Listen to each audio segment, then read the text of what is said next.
Welcome to a very special explainer. Today we aren't looking at dry data or dense statistics, we're actually going home. We're exploring a totally timeless tradition from the Filipino household, our classic riddles. Think of this as a celebration of our shared heritage, our families, and honestly, the brilliant ways our ancestors tested our wits. To really get into the vibe of this, I want you to close your eyes for just a second. Picture a hot afternoon in the province. You're waiting for merienda under the breezy shade of a mipa hut. The cicadas are buzzing in the background, and your Lola turns to you with this playful glint in her eye. She decides to test your wits and kicks off an interactive guessing game with an absolute classic. It has 4 legs but cannot walk. What is it? You probably shouted it out instantly. It's the table. It's such a simple answer, but look at what it actually represents. These traditional brain teasers were incredibly clever ways our ancestors taught us, even as little kids, to observe our household surroundings. They trained us to look closely at the mundane, everyday items we totally take for granted and to find the hidden metaphors within them. Okay, let's dive right into this map of the home. We're going to cover the heart of Filipino culture, our traditional nipa hut, the living room and garden, secrets of the kitchen, the bedroom and bath, and we'll wrap up with our home's legacy. Section 1. Heart of Filipino culture and the home and its riddles.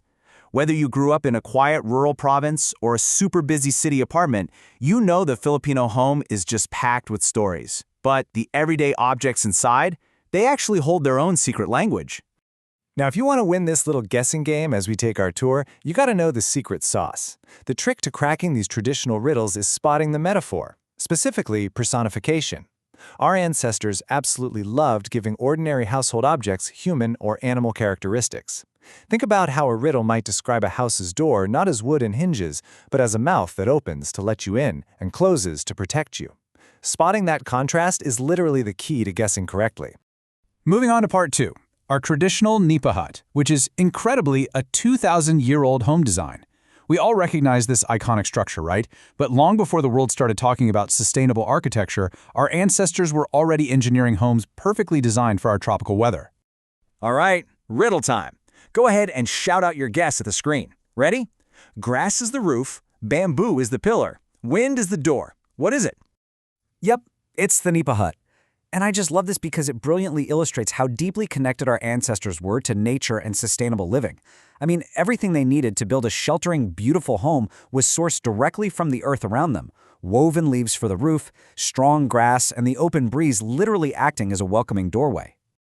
Let's try another one. This time, focus on the very foundations of those homes. Think about the highly resilient materials our ancestors used for building, especially considering those fierce typhoons we all grew up experiencing. Not stone, not cement, but strong against typhoons and floods. What is it? It's bamboo. Seriously, bamboo is incredible. It serves as this ultra-durable foundation and walls of the home. But more than just being a practical building material perfectly designed for the local climate, its famous flexibility in the wind, bending but never breaking during a storm, is just a perfect poetic symbol for the resilience of the Filipino family. Part 3, the living room and garden, our gathering spaces. Let's step inside to where families actually bond, where we entertain our guests, and where our riddles naturally evolve to include the newer items we've brought into our lives. See, our traditions didn't just stay stuck in the past, they totally adapted. Listen to this one, and remember that rule of personification we talked about? It watches everyone. It doesn't blink. It speaks but has no mouth. What is it? It's the television. No way, right?